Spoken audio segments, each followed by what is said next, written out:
হরে কৃষ্ণ, জয় রাধে।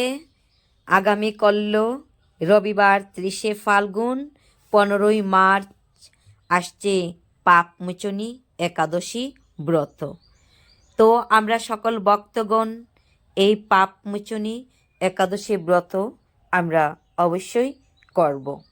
এই একাদশী ব্রতে ভগবান অত্যন্ত আনন্দিত হয়। যত বেশি করে পারি ভগবানের নাম জপ করব, ভগবানকে সেবা প্রদান করে তৎপশ্চাৎ আমরা প্রসাদ গ্রহণ করব। জলে ফলে উপবাস কখনোই নষ্ট হয় না, তাই আমরা কলিহত জীব, আমাদের নির্জলা থাকা সম্ভবপর নয়। আমরা অবশ্যই জল ফল ভগবানকে নিবেদন করে ভগবানকে নিবেদিত প্রসাদ আমরা আস্বাদন করব। হরি বল, রাধে রাধে। তৎপশ্চাৎ একলা চৈত্র অর্থাৎ চৈত্র মাসের প্রথম দিন 16 মার্চ সোমবার, ওই দিন আমাদের সকলেরই একাদশী ব্রতের পালন করতে হবে। একাদশী ব্রতের পালনের সময়সূচি এই ভিডিওর মধ্যে দেওয়া রয়েছে।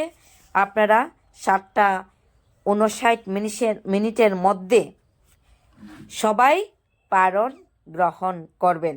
ভগবানকে নিবেদন করে যে যেমনভাবে রান্না করতে পারি সেই রকমভাবে সময় মতো রান্না করতে না পারলে চিড়ে দিয়ে ভগবানকে চিড়ে কলা, দই, দধি, দুগ্ধ, ঘৃত, মধু ইত্যাদি দিয়ে আমরা ভোগ নিবেদন করে তৎপশ্চাৎ আমরা সেই পালন আমরা অবশ্যই করব।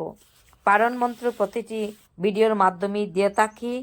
পালন মন্ত্র অজ্ঞান তিমিরান্ধস্য ব্রতে নানেন কেশব প্রসিদ সুমুখনাথ জ্ঞান দৃষ্টি প্রধুভব। এই মন্ত্রটি 3 বার জপ করে পালন করবেন। হরে কৃষ্ণ, হরি